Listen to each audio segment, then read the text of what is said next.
নমস্কার বন্ধুরা, বর্ষাস কিচেনে আপনাদের সবাইকে স্বাগত। আমি বর্ষা। আজ আমি আপনাদের জন্য নিয়ে এসেছি সম্পূর্ণ অনুষ্ঠান বাড়ির স্বাদের মুখে লেগে থাকার মতো একটি রেসিপি, দই পটল।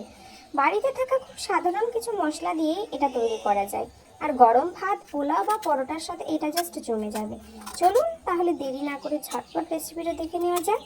আমি এখানে দই পটল বানানোর জন্য পটলগুলোর খোসা হালকা করে ছাড়িয়ে দুই দিকের মুখটা একটু একটু করে চিড়ে নিয়েছি, যাতে মশলাগুলো ভালোভাবে এতে ঢুকে যায়।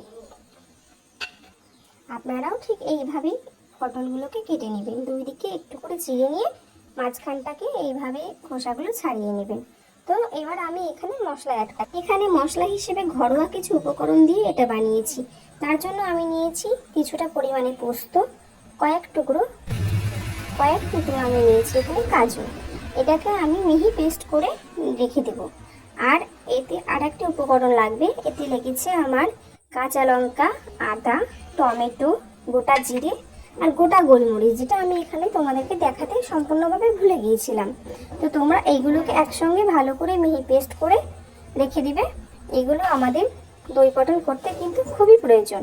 তো আমার এখানে পেস্টটা একদম সম্পূর্ণভাবে তৈরি হয়ে গেছে, আর এইদিকে আমার পোস্ত আর কাজু বাটা রেডি হয়ে গেছে। তো চলুন এবার আমি পটলগুলোকে ভালো করে হলুদ লবণ দিয়ে ভালো করে মাখিয়ে নেব। একদম ভালোভাবে মাখিয়ে নেবেন, যাতে হলুদ লবণ এতে খুব ভালো মতো ঢুকে যায়। যেহেতু দুই দিকে চেরা আছে, তো সম্পূর্ণভাবে এর মধ্যে লবণ ঢুকে যাবে। ভালো মতো এখানে একটু চিড়িয়ে দিবেন। তো আমার এখানে হলুদ দেওয়া সম্পূর্ণ হয়ে গেছে। আমি এটাকে ভালো করে মাখিয়ে নিচ্ছি। একটু ভালো করে ঘষে ঘষে তোমরাও এখানে মাখিয়ে নিও।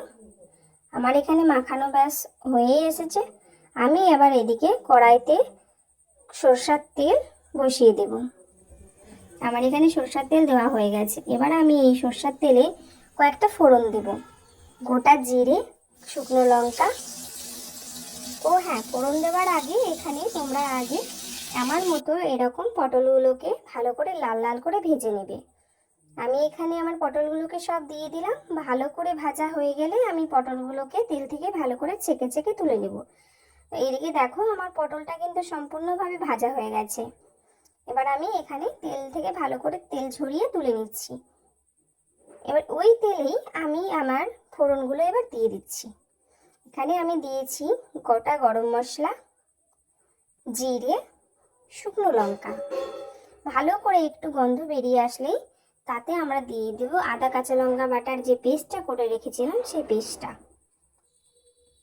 ভালো মতো পেস্টটাকে দিয়ে যতক্ষণ না তেল ছাড়বে ততক্ষণ পর্যন্ত আমরা ভালো করে কষিয়ে যাব। আমি একটু জলও দিয়েছি, জল দিয়ে এতে ভালো মতো করে কষিয়ে নিয়েছি। এরপরে দেখো, আমার এটা কষানো প্রায় হয়েই গিয়েছে। এই যে আমার এখানে আস্তে আস্তে এবার জল দিয়ে হলুদ লবণ, এটা হচ্ছে তোমার ধনে গুঁড়ো, হলুদ ধনে গুঁড়ো একসঙ্গে ভালো করে মিশিয়ে কিছুটা জল দিয়ে দিলাম। এবার আমি এটাকে সুন্দর করে কষিয়ে নেব। এবার আগে থেকে করে রাখা আমার পোস্ত কাজু বাটাটা আমি দিয়ে দিলাম। ভালো করে নাড়িয়ে নাড়িয়ে কষিয়ে নেব যতক্ষণ না তেলটা ছেড়ে আসছে।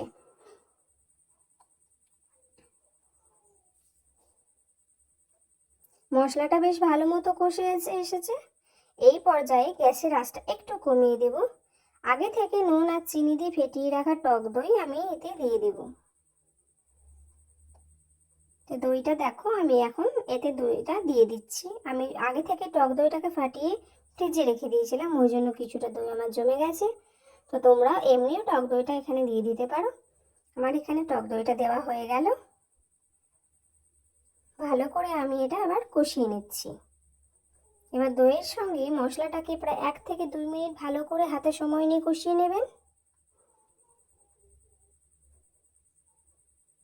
মশলা থেকে সুন্দরভাবে তেল ছেড়ে দিয়েছে। এবার ভেজে রাখা পটলগুলো কিন্তু আমি এতে মিশিয়ে দেব। পটলগুলোর সাথে মশলাটা 1 মিনিট একটু কষিয়ে নিয়ে গ্রেভির জন্য পরিমাণ মতো উষ্ণ উষ্ণ গরম জল দিয়ে দিব। তো আমি এখানে আগে পটলটাকে ভালো করে কষিয়ে নিই, তারপরে ঈষৎ উষৎ জল আমি এখানে দিয়ে দেব।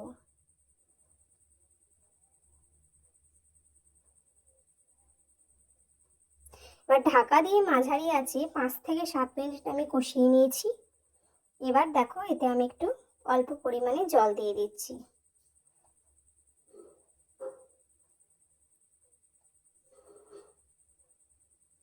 ভালো করে নাড়িয়ে নিতে হবে। 7 মিনিট পর ঢাকাটা খুললাম, গ্রেভিটা একদম পারফেক্ট ঘন হয়ে এসেছে, পটলগুলো দারুণ নরম হয়ে গেছে। নামানোর আগে ওপর থেকে আমি একটু গরম মশলা আর ঘি অল্প পরিমাণে স্বাদ মতো চিনি ছড়িয়ে নামিয়ে দিয়েছি। আমার আজকের মতো এখানেই এই রেসিপিটা কিন্তু তৈরি হয়ে গেছে। এই রেসিপিটাই কিন্তু অনুষ্ঠান বাড়িতে বেশি বেশি পরিমাণে বানানো হয়। আমি এখানে আপনাদেরকে দেখানোর জন্য চেষ্টা করেছি অল্প করে। তোমরা চাইলে এটা অনুষ্ঠান বাড়ির মতোও তৈরি করতে পারো। দেখলেন তো কত সহজেই তৈরি হয়ে গেল একদম অনুষ্ঠান বাড়ির মতো দই পটল। রেসিপিটা আপনাদের কেমন লাগলো আমাকে কমেন্ট করে অবশ্যই জানাবেন। ভালো লাগলে ভিডিওটা একটা লাইক করবেন আর বন্ধুদের সাথে শেয়ার করবেন। আর এরকম আরও সুন্দর সুন্দর রেসিপি পেতে আমার চ্যানেলে বর্ষাস কিচেনকে সাবস্ক্রাইব করতে একদমই ভুলবেন না। আজ তবে এই পর্যন্তই, দেখা হবে আবার একটা নতুন রেসিপির সাথে। সবাই ভালো থাকবেন, সুস্থ থাকবেন, ধন্যবাদ।